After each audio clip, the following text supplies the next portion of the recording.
베드로 있죠. 그 12사도 중에 좀 약간 그래도 반장 같은 한 게 누구예요? 베드로잖아요. 예수님이 차별한 게 아니라 12 중에 4그룹이 있었어요. 그래서 베드로와 야고보와 요한이 한 그룹이에요. 그리고 그들이 많이 나와요. 그리고 예수님이 그 변화산에서 호련히 변화되는 이 기록되어 있잖아요. 그때 이제 모세, 구약의 율법, 모세 율법, 모세, 또 선지자의 대표자인 엘리야가 나와서 예수님과 함께 대화를 하는 그 장면을 베드로가 목격을 해요. 그 자리에도 베드로와 야고보와 요한, 야고보와 요한은 서로 형제예요. 우레의 자식들이라는 별명을 가진 사람이에요. 그들을 데리고 12를 다 데리고 간 게 아니고 그 3명, 그 첫 그룹만 데리고 갔어요. 베드로 그거 목격했죠. 나중에 베드로 서신서에 와 주님의 그 영광을 그때 우리에게 보여줬는데 나는 그날만 생각하면은 평생 잊지 못할 예수님의 그 실제 영광을 그때 보았죠. 또 요한은 그 얘기를 또 해요. 요한복음 1장에서, 요한복음 1장 중요하거든요. 왜냐면 거기 할 얘기가 다 나와 있거든요. 프롤로그. 우리가 독생자의 영광을 보매, 우리가 그분의 영광을 보매, 이거는 틀림없는 하나님의 아들 독생자의 영광이다. 요한도 그때 같이 목격했어요. 또 요한은 반모섬에 아주 늙은 나이에 그 그리스도 신앙 때문에 유배당했거든요. 거기서 종신형을 이제 받았는데 그때 주일날 주님이 영광 중에 계신 주님이 나타나셔서 성령의 그 역사를 통해서 이 비전 저 비전 계속 보여준 게 요한계시록이에요. 요한은 주님의 영광을 봤어요. 그리고 예수를 만난 제자들은 다 처음에 만났을 때 사실 베드로가 언제 예수님 만납니까? 그 피싱하다가 만났잖아요. 밤새 수고하였지만 한 마리도 못 잡았는데 예수님이 하라는 대로 했더니 이들은 사실은 전문가들이잖아요. 예수님 말씀이 들었어요. 저희가 밤새 수고해서 하나도 못 잡았지만 주님이 그렇게 말씀하시고 그렇게 해보겠습니다 했는데 훗날에 또 그 일이 한번 또 나오죠. 153마리. 근데 이 그물이 찢어질 정도로 잡히고 이런 일들이 현장에서 일어나는 거. 이분은 보통 사람이 아니잖아요. 무슨 반응을 보냐면 그냥 납작하게 엎드렸어요. 저를 떠나소서. 저는 죄 많은 사람입니다. 주님과 함께 겸상 또는 이 땅을 함께 밟을 수가 없습니다. 그리스도의 영광. 이분은 온전한 100% 사람이지만 100% 하나님이죠. 그 시내산 떨기나무에 불이 붙었는데 그 떨기나무가 타지 않아요. 그때 하나님이 하시는 말씀이 모세야 네 신발을 벗어라. 왜냐하면 하나님이 임재해 있는 그 곳이다. 그때도 어찌됐든 범죄한 이유예요. 창세기 3장 이유는 다 범죄한 이유예요. 범죄한 이유에는요. 하나님께 곧장 못 나가요. 우리가. 아담과 하와만 곧장 나갔어요. 범죄하기 전에만.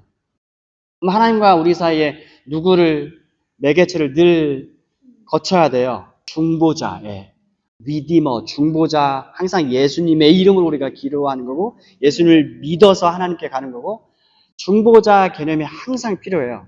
그러면 하나님과 거룩하신 하나님과 그 거룩하신 하나님의 그 밝은 빛에 나아갈 수 없는 우리 존재 둘 사이에는 누가 항상 그 다리를 놔줘야 됩니까?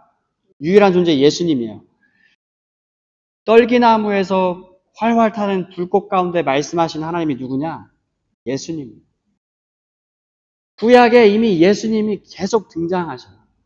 아브라함과 또 누굽니까? 롯 소돔성을 심판하실 때 등장하신 하나님의 사자. 하지만 신적인 존재, 예수님. 다니엘과 세 친구들이 그 활활 타는 불에 용광로에 집어넣으려고 했을 때 넣으려고 하는 그때 옆에 있었던 사람들도 다 죽었어요. 화력이 어마어마했는데 그들을 그 불길 가운데서 보호해 주신 분, 그 옆에 한 분이 계셨다라고 나와 있어. 다니엘서 보면 예수 그리스도. 그러니까 창세기 3장에 복음이 주잖아요. 여인의 후손을 보낼 것인데 예수 그리스도 얘기하잖아요. 사단에게 하시는 말씀이 뱀에게 너는 뒤꿈치를 상하게 하겠지만 예수님 실제로 피 흘려 죽으셨죠. 사단이 승리해 뒤꿈치를 물었죠. 하지만 예수님 부활하셨죠. 예수님은 죽음으로서 승리하신 분이잖아요. 그때 사단에게는 무슨 일이 일어났습니까? 대갈통이 박살나는 일이 일어났습니다. 그게 최초의 복음, 원시 복음이라고 하는데 오리지널 가스펠 이미 창세기 3장 15절에 나와요. 창세기 3장 15절 이후 내용이 다 성경 내용이잖아요. 거기에는 항상 예수 그리스도가 껴있다고요. 그러니까 우리 시대에 와가지고 예수를 통하지 않고는 돈 받을 수 있을지도 몰라 하는 거는 다 불신앙이라고요. 예수 그리스도 너무 중요해, 너무 중요해. 근데 예수 그리스도 너무 중요하다는 것을 아는 사람들은 신자예요.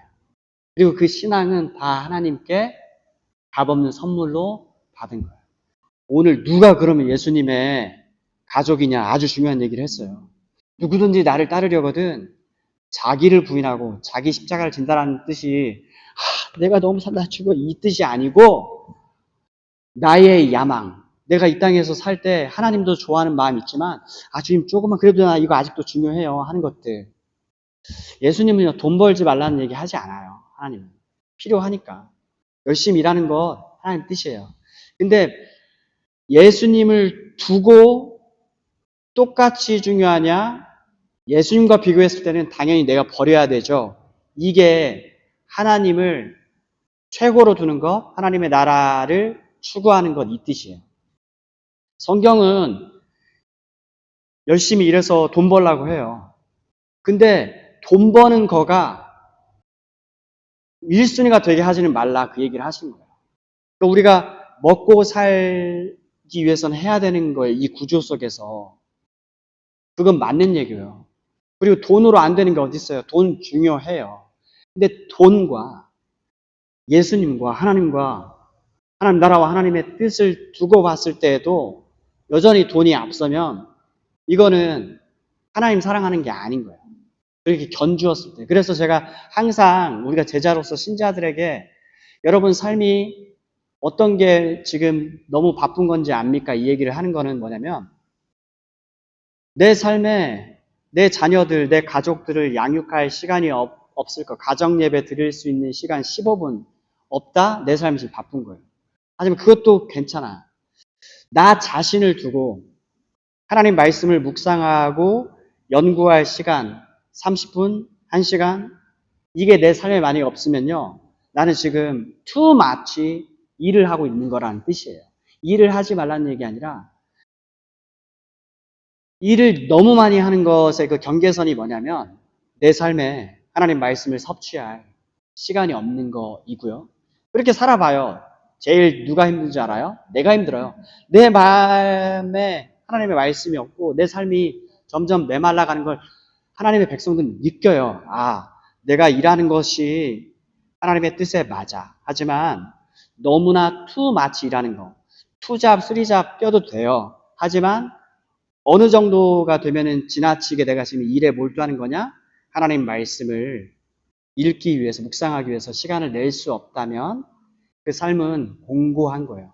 근데 만약에 이 패턴 속에 이미 들어간 지가 1년, 5년, 10년 이렇게 돼 있으면 이 사람은 영적 성장이 안 이루어진다라는 지극히 자연스러운 제가 얘기를 하는 거예요.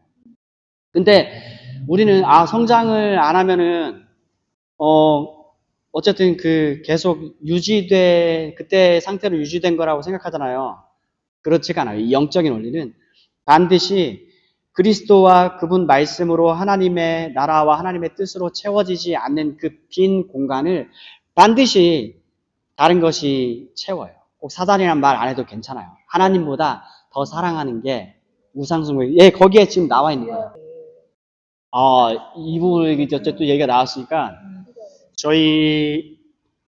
저희의 마음은 자매님도 그렇고 또 그러니까 이 풍성한 삶 주님 안에 마음껏 누리게 그렇게 그 큰 즐거움을 더 풍성히 누리게 되어지기를 늘 바라는 마음이 있어요. 결정적으로 누가 기도를 해주냐면요. 예수님이 예수님이 중보를 하고 계셔요. 중보를. 그게 결정적으로 우리를 계속해서 끌고 가는 거지. 예. 어느 이제 결정적인 그 순간에서는요. 결국 나를 붙잡아주는 거는 내 주변의 사람들이 아니고 그러니까 예수님이 이제 부활하시고 승천하시니까 성령까지 보내고 끝이 아니고 예수님은 지금도 우리의 대제사장으로 하나님과 우리 사이를 딱 말하자면 다리를 딱 벌리고 지금 우리를 중재하고 계시는 거예요. 네. 그게 너무 감사한 거예요. 그게 우리를 확실하게 구원하는 거지. 기도가 얼마나 쌓였겠어요. 뭐 이 대대로 믿음의 가정이니까 아무개를 위해서 부모님이 기도하셨겠죠. 또 할아버지 할머니가 기도하셨겠죠. 또 그 기도가 다 쌓여가지고 이런 것들이 심플교는 다 그거 지금 깨는 작업하는 거예요. 왜냐면 그런 것들이 다 덕지덕지 만들어진 전통이거든요. 그 사람을 결정적으로 구원하는 것은 하나님과 우리 사이 유일한 대중보자요 대제사장이신 예수 그리스도가 그 일을 하고 있기 때문에 그래서 요한복음 17장에서의 그 예수님의 기도가 아버지께 응답될까요? 100%죠. 예수님은 하나님의 뜻대로만 하는 분이신데 그 기도의 응답의 결과로 예수님 그때 어디서 무슨 기도했냐면 했습니까? 저는 이제 아버지 사역을 마치고 아버지께 돌아갑니다만 이 사람들 이들은 계속 남아서 여기서 살아야 되는데 이들을 지켜주세요. 그리고 이들의 복음 전파를 통해서 하나님이 제게 주신 자들 말하자면 하나님의 나라를 이 양의 울타리라고 할까요?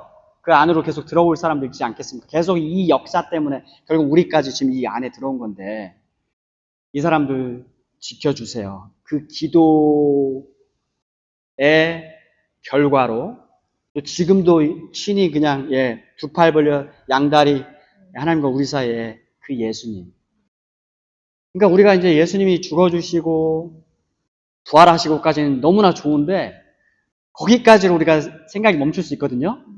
예수님 지금 밤낮 쉬지 않고 우리를 아예 아버지 하나님을 바라보면서 예수님이 위에 죽은 사람들 또 성령님이 이 구원을 적용해서 믿게 하는 분들은 다 매양 같은 사람이 결국 하나님 아버지가 준 사람들이에요. 그러니까 우리의 기독교는 뭐냐면요. 예수 그리스도 중요한데 여기에 멈추지 않고 결국 그래서 삼위일체로 가는 이유가 그 예수를 누가 보내주셨냐? 아버지 하나님의 사랑이에요. 아들을 보내주신 분이 하나님이기 때문에 우리는 그리스도를 믿어요. 구원받기 위해서. 그 그리스도는 타종교의 위인들과 항상 대비되는 개념에서는 그리스도를 우리는 믿어요. 하지만 이 그리스도 신앙 안에 들어온 사람은 뭘 믿냐?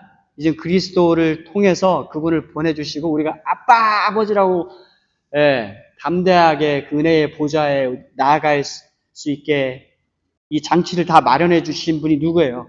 하나님 아버지를 믿는 사람들. 그러니까 하나님 아버지, 예수님, 성령님을 다 그 덕을 힘입어 살아가는 사람들. 그러니까 예수 그리스도를 믿어야지 구원받는 거 맞잖아요. 맞는 얘기예요. 왜냐면 예수 그리스도가 아닌 다른 일을 통해서는 구원 못 받으니까 우리는 그 의미에서는 그리스도를 믿어요. 그리스도를 믿는 사람들은 이 말씀 안에서 우리가 뭘 보냐면 결국 그 그리스도를 세상에 아낌없이 보내주고 내어주신 분이 누구냐? 하물며 우리 인간들도 자기 자녀가 부모 앞에서 먼저 죽으면 피눈물이 나잖아요. 근데 그거를 그렇게 내어주신 분이 누구냐? 하나님 아버지의 사랑이에요. 하나님 아버지의 사랑이 무한히 크신 거예요.